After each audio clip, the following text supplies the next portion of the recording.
She stood at the edge of the ballroom, a crystal flute untouched in her hand, and watched her husband lead Lady Cordelia into a second waltz. The music swelled, violins threading through candlelight and the rustle of silk. Smiles bloomed around them. Whispers curled behind painted fans. Not once did he look her way. Evelina Ashworth, Duchess of Thornwick, had been married for 2 years, yet tonight she felt like a ghost draped in lavender satin. The gown had been chosen with foolish hope, a shade he once mentioned offhandedly suited dark-haired women.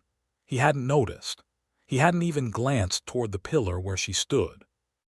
She should have been used to it. At every ball, every dinner, every Sunday service in the village church, Aldrich Ashworth treated her with a courtesy so distant it might have been meant for a stranger's elderly aunt. Polite, cool, empty. He would bow over her hand, inquire after her health in a voice that required no answer, and then drift away to discuss estate business or stand in comfortable silence beside his childhood friend, Lord Percival.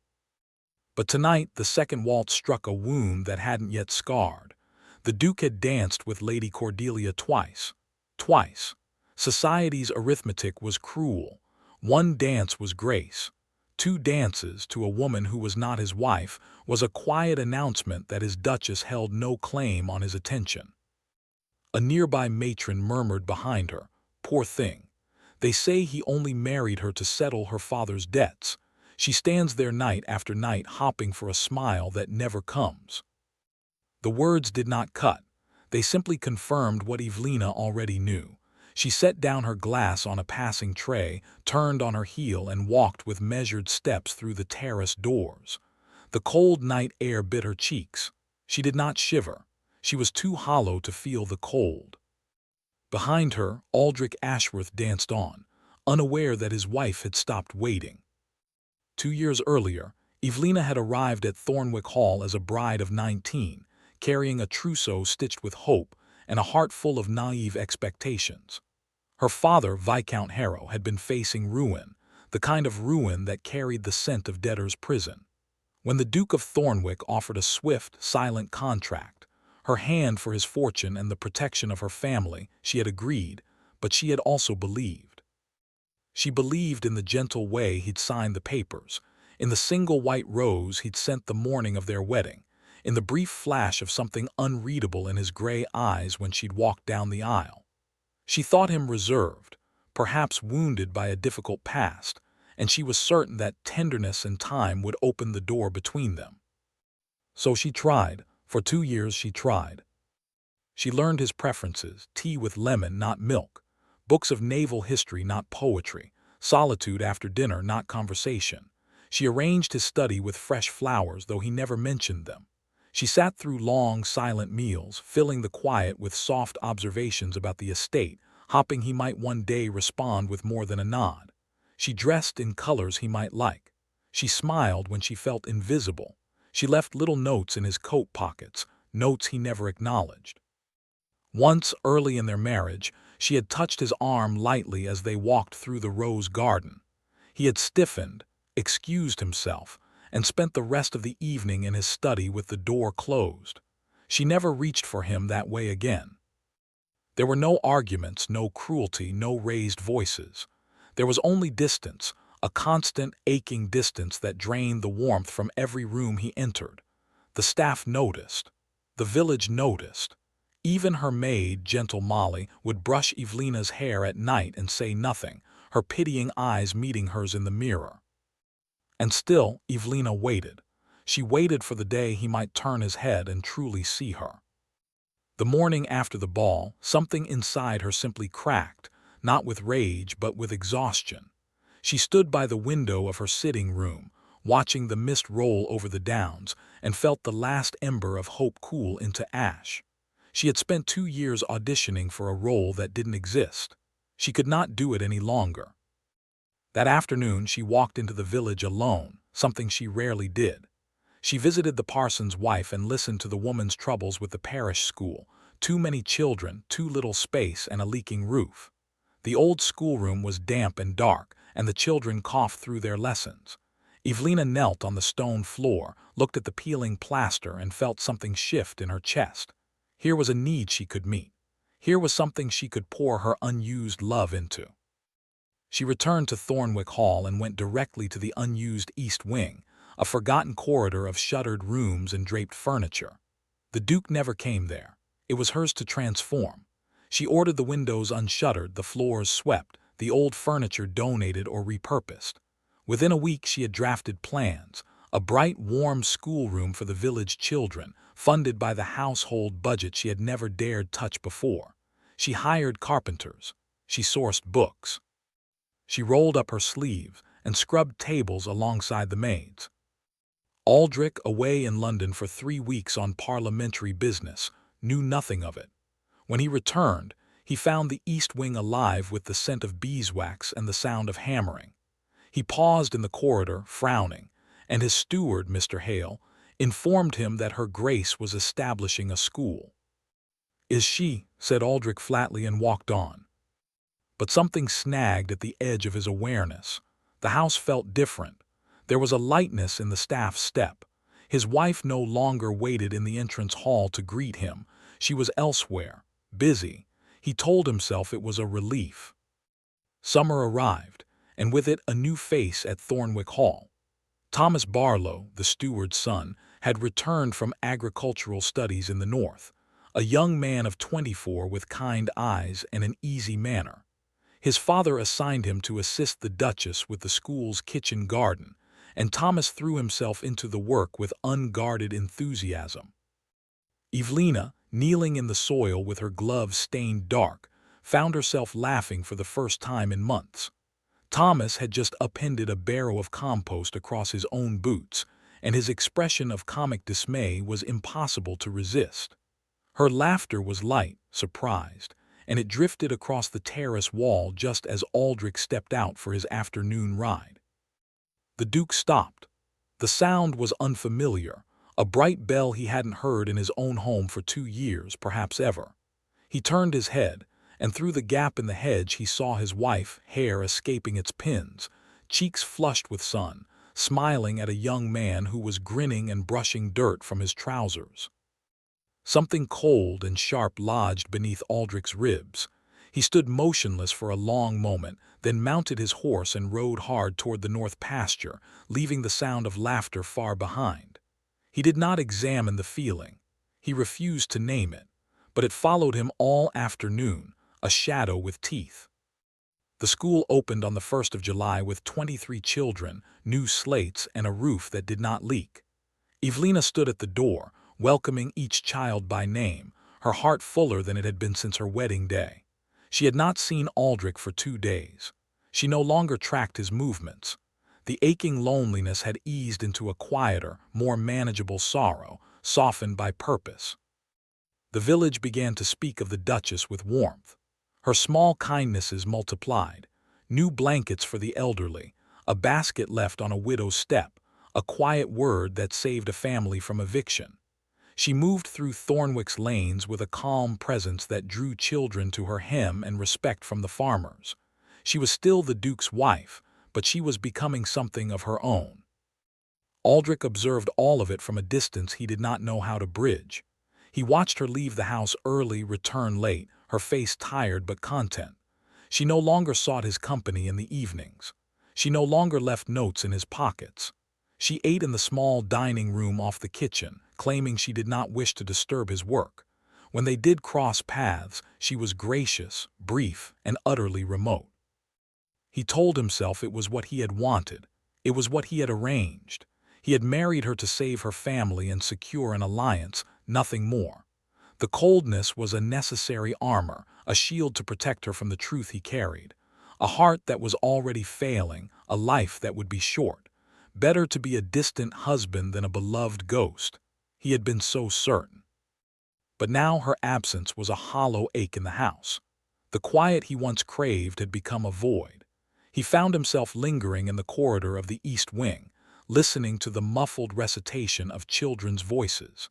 He caught himself looking for her at dusk from the library window, waiting for the sight of her returning with muddy hems and wind-tangled hair. The feeling beneath his ribs grew teeth. One evening, Lord Percival visited for dinner. Over port, he remarked carelessly, "Your Duchess is much admired these days. Half the village would build her a throne, and that young Barlow fellow follows her like a devoted spaniel. Quite handsome, isn't he?" Aldrich's hand tightened on his glass.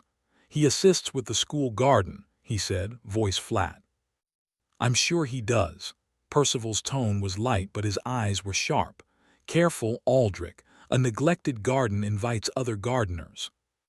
The Duke did not sleep that night. The image of Evelina laughing at Thomas Barlow played behind his eyes, over and over, a torment of his own making. The first sharp turn came on an autumn afternoon when the air smelled of wood smoke and apple harvest. Evelina was crossing the stable yard, her arms full of old-school books, when a heavy wagon shifted unexpectedly on its blocks. She heard the creak of wood a second too late. A crate began to slide. Thomas, a few paces ahead, shouted a warning and lunged toward her, pulling her back just as the crate crashed down onto the cobblestones where she'd been standing. Books scattered. Her heart slammed against her ribs. Thomas's arm was steady around her shoulders, his face pale. "Your Grace, are you hurt?" She shook her head, breathless. "No, thanks to you." From the terrace above, Aldrich watched the scene in frozen stillness. He had seen the moment of danger. He had been too far away, feet rooted uselessly. He saw his wife, pale and shaken, standing in the protective curve of another man's arm. The jealousy that surged through him was so violent it nearly doubled him over. He turned away before anyone could see his face. That night Evelina found a note on her pillow. The handwriting was his. The message was brief. "You should take more care. If you need assistance, ask the house staff, not strangers." She read it twice. Something hot and sharp rose in her throat. He had not come to her. And now he offered a reprimand wrapped in false concern, calling Thomas a stranger after 2 seasons. She crumpled the note and threw it into the fire. The Duke's protection, it seemed, arrived only from a distance and only when it stung. As winter settled over Thornwick, a new tension threaded through the house. Aldrich began to appear in places he had never been. The edge of the village green when school let out, the doorway of the still room when she bundled herbs, the corridor outside the east wing. He never spoke of it. He never explained. He simply watched, a shadow with turbulent eyes. Evelina felt his presence like a prickle at the back of her neck. She no longer knew how to interpret it. His silences had once seemed indifferent. Now they felt charged, watchful. She was polite, but she did not invite him closer. She had learned the cost of hope, and she would not pay it again. Then the Duke collapsed. It happened in the great hall on a gray December morning. One moment he was speaking with his steward, the next his knees buckled and he hit the stone floor with a sound that echoed like a thunderclap. Servants rushed. A footman caught him before his head struck the steps. Evelina, drawn by the commotion, found him ashen-faced, lips blue-tinged, breath shallow and ragged. A cold terror seized her throat. She knelt beside him, her hand finding his, and for the first time in 2 years she allowed herself to hold on. "Aldrich," she whispered, her voice cracking. "Aldrich, stay with me." His eyelids fluttered. His gaze, unfocused, found her face. Something like surprise flickered there before he slipped into unconsciousness. Dr. Hartley, the family physician, arrived within the hour and closeted himself with the Duke in his bedchamber. Evelina waited outside the door, packing the corridor until her feet ached, a cold dread growing in her stomach. When the doctor emerged, his expression was grave and guarded. "His Grace is resting," he said. "I have administered a stimulant. He must avoid exertion and stress." Evelina's voice was thin. "What is wrong with him?" The doctor hesitated. "I am not at liberty to share details without the Duke's consent. I am sorry." She stared at him. "I am his wife." "Indeed, Your Grace, and I am his physician. Please speak with him when he wakes." But Aldrich would not speak. When she was finally admitted, he lay against the pillows, pale and closed-faced, and answered her questions with a thin, dismissive, "A passing weakness. Nothing more. Do not trouble yourself." His tone was a door slammed in her face. The old pain surged back, but this time it was laced with a sharper desperation. She was not a fool. She had seen the blue in his lips, the gray pallor of a man far sicker than he admitted, and she was still being shut out. She left the room with her back straight, and her heart splintering all over again. The discovery came 3 nights later when Evelina could not sleep. She had risen to fetch a book from the library, moving through the silent house with a candle, and her steps took her past the Duke's private study. The door was ajar. A fire still burned low in the grate. She pushed the door open a little further, meaning to douse the candles he had left burning, and saw it. A small wooden chest open on the desk, its contents illuminated, glass vials, a worn leather medical journal, and a sheaf of letters bound with black ribbon. The handwriting on the top letter was Dr. Hartley. She knew she should not look. She looked. Her candle trembled as she read. The words blurred and sharpened in sickening clarity.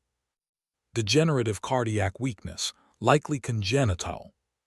Prognosis remains guarded, perhaps 3 to 5 years with careful management. He has expressly forbidden disclosure to the Duchess, believing the burden would cause her undue distress. The breath left her body. She sank onto the chair, the paper rattling in her hand. 3 to 5 years. He had known. He had known before their marriage. The coldness, the distance, the walls built so high and so carefully, they were not indifference. They were a deliberate, self-imposed exile, meant to spare her the pain of loving a dying man. She did not know whether to weep or scream. The secret he had carried alone, the silent sacrifice that had shaped every cold glance and every unanswered note, rose before her like a wave. All the loneliness she had endured, all the rejection, it had been his twisted attempt at mercy. She gathered the letters, the chest, and walked through the dark house to his bedchamber. Her hands were steady. Her heart was not. He woke to the sound of her setting the chest down on his bedside table. The candlelight carved her face into something fierce and beautiful, her eyes swollen but blazing. "You should not be here," he said, voice rough. "No," she agreed. "I should have been here for 2 years, but you decided I was not strong enough." He tried to sit up. She did not help him. She simply opened the chest, pulled out the top letter, and held it up. 3 to 5 years, she said, her voice barely above a whisper. "That is what Dr. Hartley wrote, and you thought it kinder to lock me out, to make me believe I was nothing to you." Aldrich's face lost what little color it held. He looked at the letter, then at her, and his carefully constructed walls cracked like ice in spring. "You were never nothing," he said hoarsely. "From the first day, you were everything I could not afford to have." Evelina's jaw tightened. "Do you know what it felt like, Aldrich, to stand in a ballroom while you danced with another woman twice and know the entire room pitied me? To leave notes you never read, to reach for you and feel you withdraw?" Her voice broke, but she forced herself on. "I would have loved you through any illness. I would have held your hand through every difficult day. But you stole that choice from me. You made me feel invisible while you pretended it was protection." His gray eyes, those unreadable depths she had once tried so hard to read, filled with a raw, unguarded agony. "I was afraid," he said, the words dragged from somewhere deep. "Afraid that if I let you close, I would not be able to bear leaving you. Afraid that watching you love me, knowing I would be taken, would destroy us both.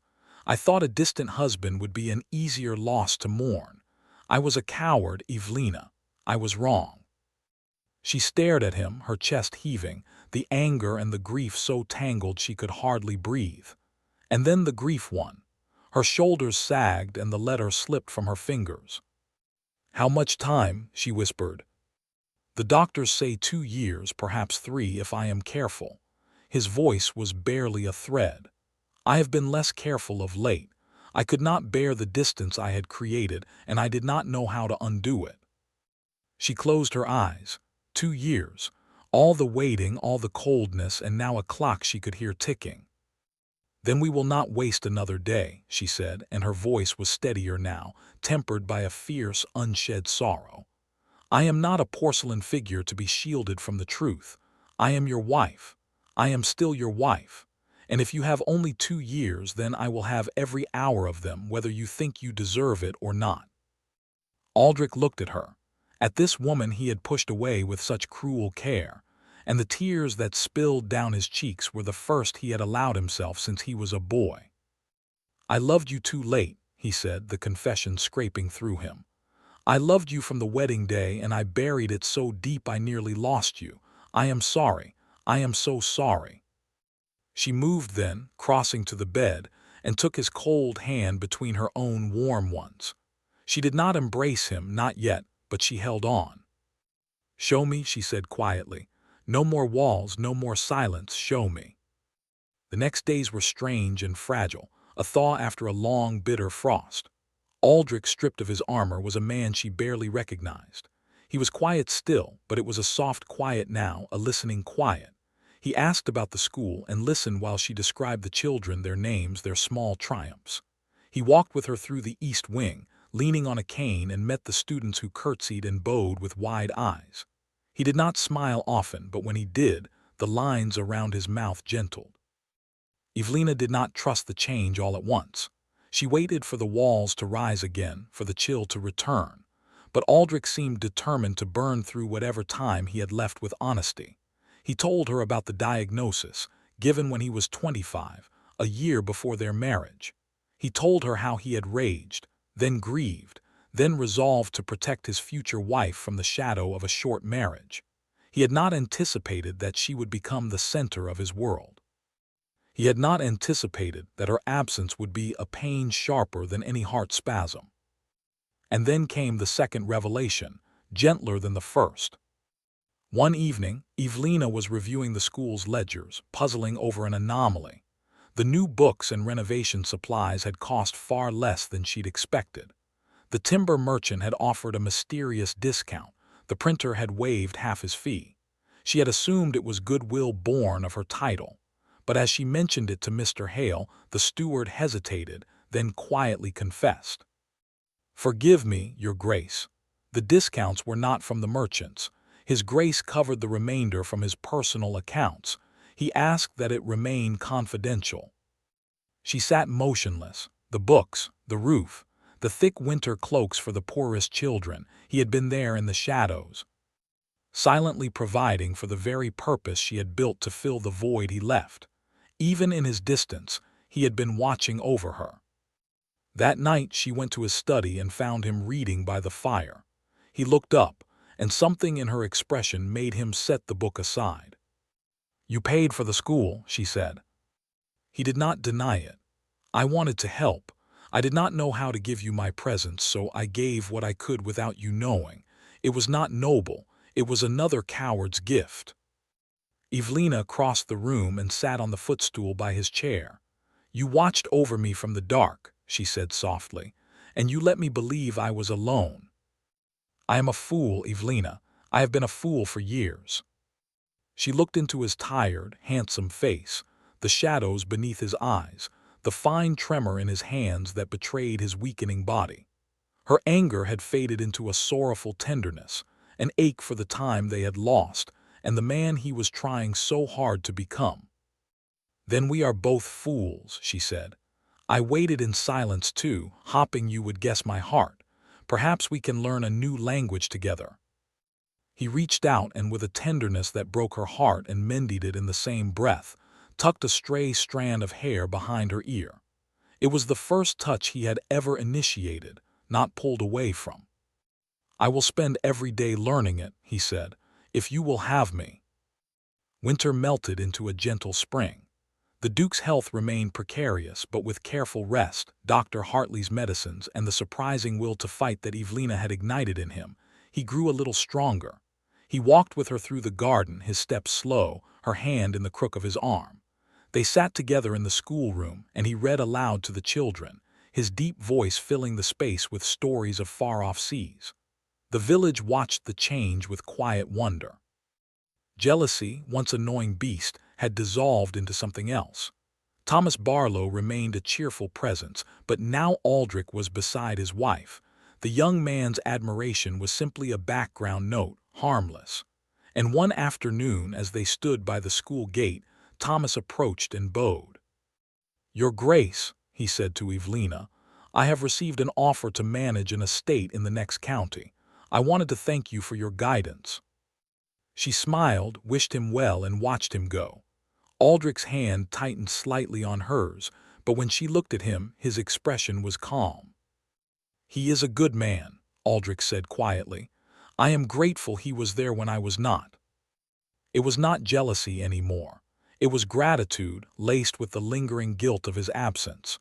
Evelina squeezed his hand. The past could not be rewritten, but the present was enough. The final confrontation with mortality arrived on a mild evening in late May, when Aldrich's heart faltered once more. He was reading in the library, and Evelina heard the book thud to the floor. She found him slumped, his breathing a thin, terrible wheeze. This time she did not panic. She sent for the physician, she knelt beside him, and she spoke his name over and over until his eyes flickered open and fixed on her face. "Stay," she ordered, her voice fierce. "You promise me every hour. Do not break your word." And he fought. He fought through the long night, his hand gripping hers, the physician's tinctures doing their slow work. By dawn, the crisis had passed, and Aldrich lay exhausted but alive, his gaze never leaving her face. "I heard you," he whispered. "You wouldn't let me go." "No," she said, pressing her lips to his knuckles. "I have waited too long to lose you now." It was in those gray dawn hours that Dr. Hartley, checking the Duke's pulse, offered a cautious new light.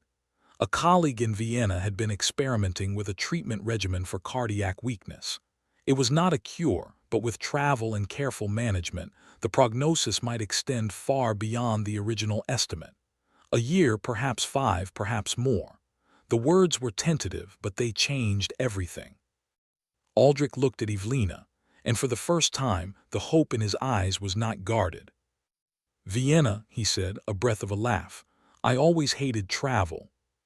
She smiled, a tremulous, tearful smile. "Then it is time you learned to love it." They sailed at the end of summer, after the school celebrated its first anniversary with songs and bunting. The children gathered to wave, and the village lined the lane with flowers. Aldrich stood on the deck of the ship, his face still pale but his bearing straighter than it had been in years, and he watched his wife speak with a young mother who had named her newborn after the Duchess.